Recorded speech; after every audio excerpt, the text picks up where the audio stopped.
सर्वदा सन्तोषः एव।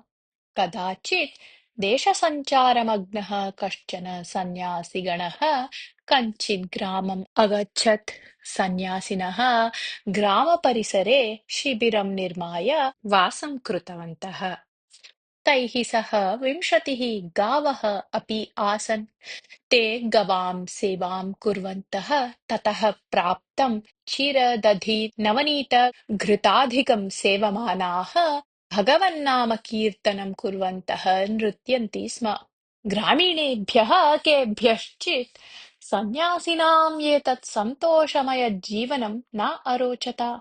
तान् पीडयितुम् इच्छन्तः ते सर्वाः धेनूः कुत्रापि नीत्वा गोपितवन्तः। अद्य सन्न्यासिनः निश्चयेन कष्टम् अनुभवन्ति इति तेषां चिन्तनम् आसीत्। प्रातःकालः जातः। गावः वसतौ तैः न दृष्टाः। तथापि ते सन्तोषेण नृत्यन्तः भगवन्तम् उद्दिश्य अवदन्, महाप्रभो, अस्माकं बन्धनं मोचितं भवता। अद्यैव वयं बदरी केदारादिकं द्रष्टुं प्रस्थानं करिष्यामः इति। युवकाः चिन्तितवन्तः यत् एते प्रायः धेनुपालनात् कष्टम् अनुभवन्तः आसन्, अतः एव इदानीं निश्चिन्ताः सन्ति। यदि धेनवः प्रत्यर्पेरन् तर्हि एतेषां कष्टं वर्धेत इति। अतः ते तस्यां रात्रौ अन्याः अपि 20 धेनूः संयोज्य तदीयाः धेनूः प्रत्यर्पितवन्तः।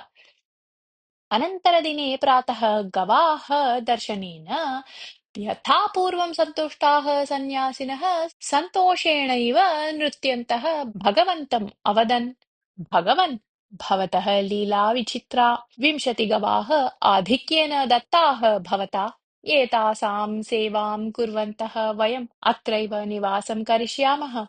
भवतः कीर्तनं च करिष्यामः। भवदिच्छा एव गरीयसी इति। एतद्दृष्ट्वा ते युवकाः नितरां विषण्णाः। एते सन्न्यासिनः सर्वासु अपि अवस्थासु सन्तोषेण एव तिष्ठन्ति। असन्तोषं नाम्ना अपि न जानन्ति ते इति ते अवगतवन्तः।